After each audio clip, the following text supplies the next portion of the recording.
Voilà, chers amis, bonjour.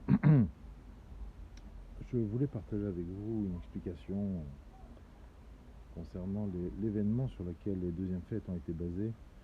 On est Isrou Chag, on est le lendemain pour nous en Chutz La'aretz, et je pense que c'est pas trop tard. Je voulais l'enregistrer avant la fête, mais pour problème de timing, je n'ai pas pu. Donc voilà, on va essayer de le partager aujourd'hui. Vous savez, il y a une histoire à propos du roi Hizkiya. Le roi Hizkiya, la Gemara dans Sanhedrin nous dit qu'il était celui qui avait l'âme du Mashiach, celui qui aurait dû être le Mashiach. Le seul problème, c'est qu'il n'a pas chanté pour Dieu, il n'a pas fait de shira. Mais bon, là n'est pas le sujet. Le roi Hizkiya est tombé gravement malade. Sa vie en était menacée. Comme si cela ne suffisait pas, il reçoit la visite du grand prophète, de celui qui a prophétisé sur les temps messianiques, Yeshaya ben Amotz. Yeshaya vient le voir avec une phrase incisive, une phrase fracassante, surtout pour un malade, en lui disant Ko Amar Hashem, Tsav le Betecha, ordonne à ta maison, sous-entendu, appelle tes proches pour t'en séparer, qui mettent à ta vélotifier. Car tu es mort, littéralement, donc tu vas mourir et tu ne vivras pas. Tu ne vivras pas donc de cette maladie qui t'a frappé. C'est une prophétie. Ko Amar Hashem, il n'y a rien de plus limpide, de plus clair que cette phrase. En réaction à cette annonce fracassante, le roi Hizkiya dit au prophète Yeshaya, il l'appelle par le nom de son père, Ben Amotz, Kale Nevoatra Vetse. Il lui a dit, je t'en prie, monsieur le rabbin, finis ton travail, dis-moi, termine plutôt ta prophétie et sors. Sors. Pourquoi? Car Mekubal Nimibet Aviyaba. Ainsi, j'ai reçu, en tradition, en enseignement, de ma maison paternelle, de mon arrière-arrière-grand-père, et il fait référence à David Amelech. Afilu cherev chada munachat al tzavaro shel adam, même si un glaive aiguisé se trouve sur le cou, la gorge d'un homme, al ityaesh min harachamim, il ne doit pas désespérer de la miséricorde. La Gemara dans Brachot d'Afiud Amoudbet, on raconte que Hizkiya a tourné sa face vers le mur et s'est mis à prier du plus profond de son cœur. Et effectivement, il a mérité de se rétablir de cette maladie et de vivre 15 années supplémentaires. Cette histoire, je pense qu'elle a accompagné des centaines, voire des milliers de générations de notre peuple, dans le sens où les Juifs ne connaissent pas la fatalité, ne connaissent pas le désespoir. Même si la situation a l'air complètement critique, irréversible, les Juifs sont toujours en train de prier et d'invoquer la miséricorde d'Hachem. C'est ce que Hizkiya a fait, c'est ce que énormément d'ancêtres de notre peuple se sont inspirés justement de cette anecdote pour agir ainsi. Comme je vous le disais au début, les deuxièmes fêtes de Pessah sont basées essentiellement sur un événement unique, exceptionnel dans l'histoire, ce qui est appelé Kriyat Yam-Souf, l'ouverture, la déchirure de la mer des Joncs, plus connue sous le nom de la mer Rouge. La Torah nous raconte dans la paracha de Béchalar qu'à un moment donné, Paro a retourné sa veste. Après avoir demandé au Bnei Israël de s'enfuir, de partir, de dégarpir du pays qu'ils avaient mis indirectement à feu et à sang, Paro décide de revenir sur sa décision et de poursuivre les Bnei Israël. Les Bnei Israël se trouvent devant la mer, ils regardent derrière eux, ils voient un nuage de sable formé par ces chars d'élite que Paro avait amenés avec lui pour poursuivre les Bnei Israël. Et là, ils comprennent que la situation est grave. Ils ne peuvent pas continuer sur les rives de la mer, puisqu'ils seront rattrapés. D'un autre côté, avancer en direction de la mer, cela était impossible. Alors, 4 réactions. Il y a eu 4 types d'approches face à ce danger qui approchait à grands pas. Alors il y a ceux qui se sont dit, ben, foutu pour foutu, on va se jeter à la mer. Autant mourir, ne pas leur laisser le plaisir de nous tuer. Il y en a d'autres qui ont décidé tout simplement de revenir en Égypte. On dit, bon, non, on va sortir le drapeau blanc et on va leur dire, voilà, non, il n'y a pas de problème, nous on revient, on fait ce que vous voulez. Une troisième approche consistait à se dire, mais non, pourquoi se laisser faire après tant d'années, tant de difficultés à sortir? Nous allons tout simplement combattre. Il y aura certainement des victimes, mais peut-être qu'on pourra sauver une partie du peuple. On va combattre nos geôliers, les Égyptiens. Et une quatrième partie, un peu plus religieuse, s'est dit, nous allons prier. Nous allons nous adresser au Maître du monde et lui demander de nous sauver de cette situation critique. Dans les psukim que nous avons lus dans Béchalach, la Torah a l'air de répondre à ces quatre réactions. Tout d'abord, les deux premières qui sont empreintes de désespoir. La Torah s'adresse à eux en disant Hityatsevou ur et Yeshuat Hashem. On leur dit tenez-vous debout et contemplez, regardez la délivrance qu'Hachem va vous faire aujourd'hui, qui Asher Reitem et Mitzrayim, car le fait que vous voyez les Égyptiens venir à grands pas vers vous, l'otosifun lirotam od adolam, vous ne les verrez plus jamais. De l'histoire entière, on va en finir. Donc, on répond à ces deux théories un petit peu fatalistes, empreintes de désespoir, en leur disant surtout, ne vous découragez pas. On va vous faire un miracle, on va vous délivrer. Vis-à-vis de la troisième qui voulait combattre les Égyptiens, la Torah dit Hachem ilachem lachem. Non, rangez vos armes. Vous n'allez pas combattre. Dieu va combattre pour vous. Hachem ilachem lachem. Et vis-à-vis de la quatrième catégorie, ces religieux qui voulaient se mettre à prier, nous dit la Torah Ve'atem tacharishun. Ve'atem tacharishun, ce qui veut dire le mot cheresh, fait référence au muet, à celui qui ne peut pas s'exprimer. Et vous, vous allez vous taire, et vous allez rester silencieux. Et bien entendu, c'est une question qui saute aux yeux. Comment est-il possible qu'Hachem prive nos ancêtres de s'adresser à lui Y a-t-il des situations dans lesquelles on ne doit pas prier? Est-ce que cela existe vraiment? Dans toutes les situations, comme on a pu voir à travers l'histoire de Chizkia, à Filou Cherev Chada, même si le danger est imminent, nous devons de nous adresser à Hachem et de demander la miséricorde. Comment se fait-il ici que la Torah elle-même, Hachem en personne, nous demande de nous taire? C'est pas le moment. Et Béhémet, cette phrase a été dite encore plus explicitement à l'encontre de Moshe, puisqu'à un moment donné, Vayomer Hachem el Moshe, Matitzak elai, daber el bnei Israël ve'Isaou. Pourquoi tu cries vers moi? Et Rashi sur place d'ailleurs commentait un petit peu cet épisode en disant Tafsou manut avotehem. Ils se sont mis à réagir comme leurs ancêtres avaient l'habitude de le faire. Ils ont saisi la façon de faire, le savoir-faire de leurs ancêtres. Et le savoir-faire de leurs ancêtres, déjà à l'époque, c'était la tfila, c'était la prière. Alors comment comprendre? Comment comprendre que Dieu leur demande de ne pas prier à ce moment-là? Question extrêmement profonde. Il y a une réponse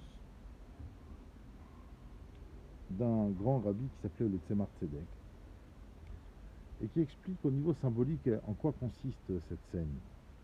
Il explique tout simplement que la mer est un espace qui cache tout un monde, tout le monde, on va dire sous-marin, tout le monde qui se trouve sous la mer n'est pas visible à cause de l'eau. Donc l'eau, le monde de la mer, le monde marin, il représente la dimension cachée de la vie. La dimension cachée de la vie, c'est tout simplement, cela représente le monde de la pensée, le monde des intentions. C'est des choses qui sont réelles, ce sont des éléments véritables, conséquents, importants, mais qui ne sont pas exprimés à l'extérieur. Par contre, ce qui est sur terre, dire les choses, voir les choses concrètes, fait référence à la dimension de la parole. Et il répond que le miracle de Kiryat Yam-Souf était de la dimension de la pensée et non de la dimension de la parole. Puisque la mer est mer et donc représente les intentions, il ne s'agissait pas ici d'agir. Il fallait penser, il fallait ressentir quelque chose. Et donc de cette façon, il explique, c'est une réponse, je vous l'accorde, très profonde, mais qui expliquerait que dans cette situation précisément, où ce n'est pas la parole qui prévalait, mais l'intention, la ferveur, l'attachement profond que l'on pouvait ressentir à Dieu, qui était le plus important. C'est pour ça que Dieu leur dit tout simplement, Hachem ilachem lachem ve'atem tachalshum. Vous allez garder le silence. Puisque c'est ce silence que j'attends. C'est ce sentiment d'attachement, de réaliser cette totale dépendance qui est tout simplement la volonté de Dieu. Nous sommes livrés totalement dans ses mains et nous ne pouvons vivre que ce que lui a décidé que nous allons vivre. Voilà ce que Hachem voulait. Et j'aimerais pour finir vous ramener à ce propos une histoire très sympathique concernant deux illustres frères. L'un était Rabbi Zusha Manipoli et l'autre Rabbi Elimelech Milizensk. Ce sont deux frères qui sont nés au XVIIIe siècle, qui ont vécu donc en Pologne, et ils étaient donc en Europe de l'Est, en Ukraine.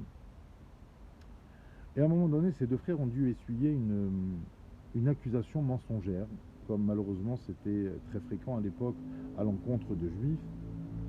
Et pour cette raison, donc, on les a tout simplement emprisonnés, incarcérés en prison. Dans la cellule se trouvaient avec eux toutes sortes de malfrats, de voyous, d'individus non juifs, bien entendu.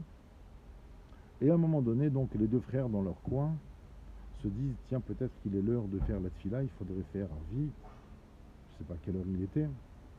Et voilà que l'un dit à l'autre, mais on n'a pas le droit, on ne peut pas prier. Et pourquoi donc? Il dit, regarde, il y a un seau. Il y avait un seau qui était mis, puisqu'il n'y avait pas de toilette à l'époque. Et donc il y avait un seau à cet effet au milieu de la cellule pour tout celui qui était détenu, qui dégageait une odeur nauséabonde.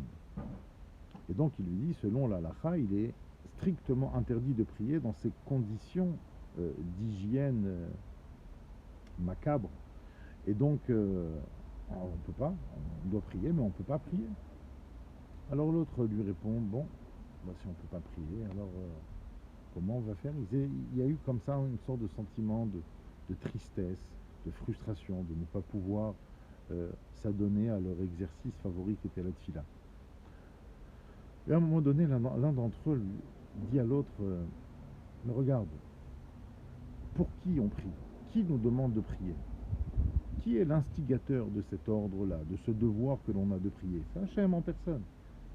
Le maître du monde nous demande de s'adresser à lui.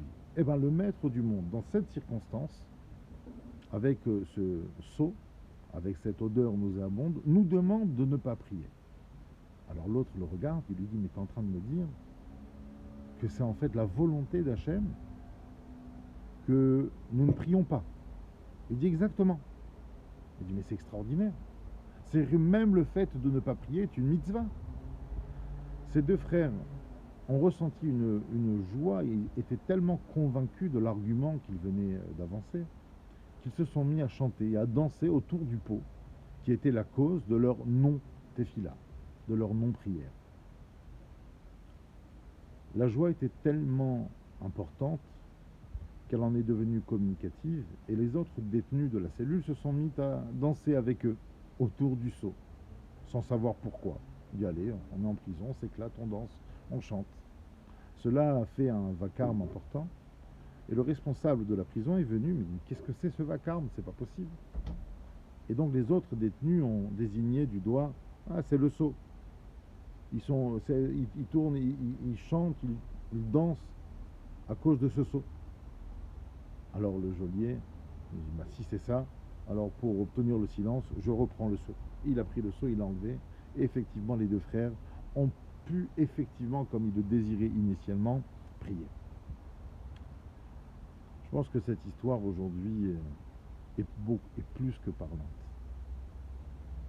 Nous sommes dans un moment où on ne peut pas prier, on ne peut pas faire de Kaddish. Encore aujourd'hui, j'ai dû assister à quelques cérémonies d'inhumation, d'enterrement, dans lesquelles il n'y avait même pas de minyan, on ne pouvait même pas faire Kaddish.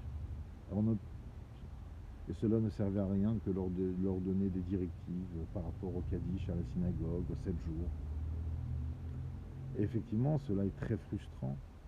Cela peut être pour certains d'entre nous très douloureux de ne pas réciter le Kaddish, de ne pas écouter la Kriyat Torah, de ne pas pouvoir chanter le Hallel comme nous avons l'habitude de le faire, avec ferveur, avec cœur,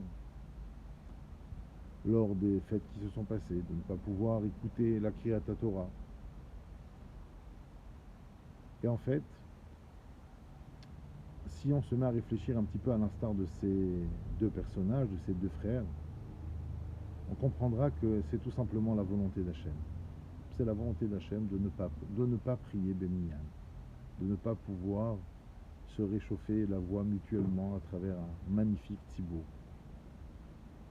Alors, à nous d'accepter pleinement la volonté d'Hachem et de se dire, voilà, c'est toi qui normalement nous demande de venir à la synagogue pour prier, pour s'adresser à toi. Bon, bah là tu ne veux pas, bah on l'accepte exactement au même titre où on se rend à la synagogue. C'est-à-dire, il faut être conscient tout simplement que nous sommes en train de réaliser pleinement la volonté d'Hachem. Et cela dépend du cœur, cela dépend du sentiment, de la sensation, de l'émotion qui va nous habiter. Alors, mes chers amis, je voudrais finir en vous disant à nous de nous adonner à la ferveur chez nous à la maison, aux côtés de nos enfants ou de nos femmes, avec ferveur, et en espérant que Hachem enverra le geôlier pour enlever ce sceau, pour enlever ce microbe, pour enlever ce virus, et que nous puissions très vite retrouver nos endroits si chers à nos cœurs de prière, nos endroits si chers à nos cœurs de retrouvailles, de communion, et que Bezrat Hachem, on puisse revenir avec de sages décisions, des décisions de respect total de cet endroit, et que nous puissions nous adresser à Hachem dans les conditions les plus nobles qui existent. Alors qu'Hachem fasse en sorte à la veille de ce mois de Iyar, dont nous allons bénir le mois ce Shabbat. Iyar, comme tout le monde le sait, ce sont les initiales de Ani Hachem Rofecha. Donc comme si Hachem nous envoyait un clin d'œil, voilà. Ani Hachem Rofecha, je suis Hachem, ton guérisseur. C'est ce qu'on a dit d'ailleurs à la fin de la paracha de Kriyat Yam-Souf. C'est ce qu'on se souhaite, qu'Akadosh Baruch Hu amène la réfoua sur le monde dans sa totalité, et plus précisément pour nous, la communauté juive, qu'il puisse rétablir très rapidement nos malades. Et je pense fortement à un ami qui m'est très cher, Raphaël Chaim Ben Lea Chaya, qu'Akadosh Baruch Hu nous envoie une réfoua chez les membres définitive parmi tous les malades d'Israël.